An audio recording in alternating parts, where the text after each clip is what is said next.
Hello everybody. Today I'm going to talk about typical red flags for corporate immigration or immigration per se in Africa.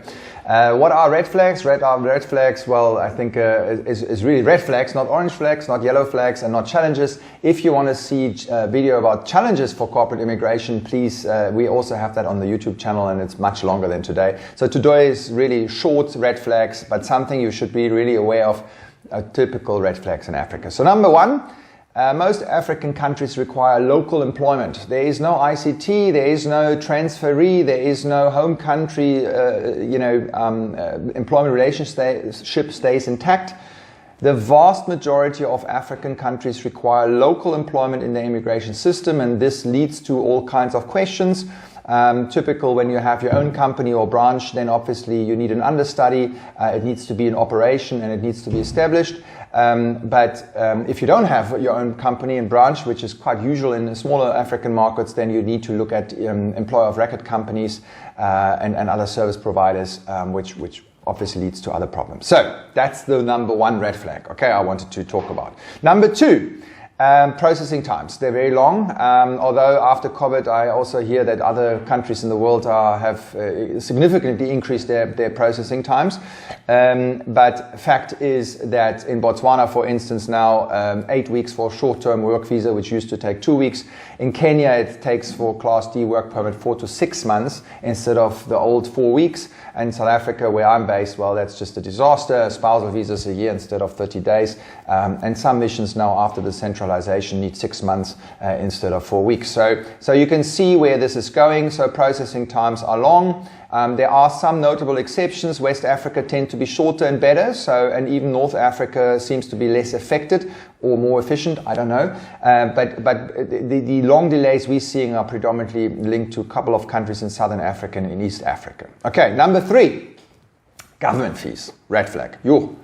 I always see the eyes rolling in the head of people I send quotes to. Our service fee is always kind of expected, not too high, but then they see the government fees in Tanzania, Uganda, Kenya, Nigeria, even Ghana, and they can easily rack up to $2,000 or $3,000 per person, depending on work and residence separation. Tanzania, probably the most expensive one, but I mean, Kenya is not far behind, like $2,000 for a 2-year work permit. That's a lot of money, right? And then your children go with and they also pay fees, etc. So definitely watch out for extremely high government fees and calculate on them and expect them. Okay, next one.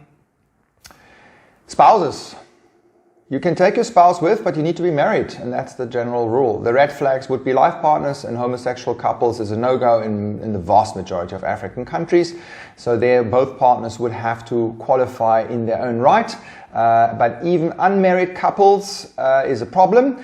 And surprisingly, like in Kenya, still very, very, very old-fashioned. So if your wife is the international assignee and gets a great position in Kenya, and you as the male husband want to accompany, then you will not have a problem in Kenya to accompany your wife, because the authorities are of the opinion that a man should not be accompanying his wife. So that is a fact. So you need to be aware of that and maybe plan around this, or extra carefully worded and just be mentally prepared for this, because obviously if you're coming from Sweden or the Netherlands, then this is something you might struggle with.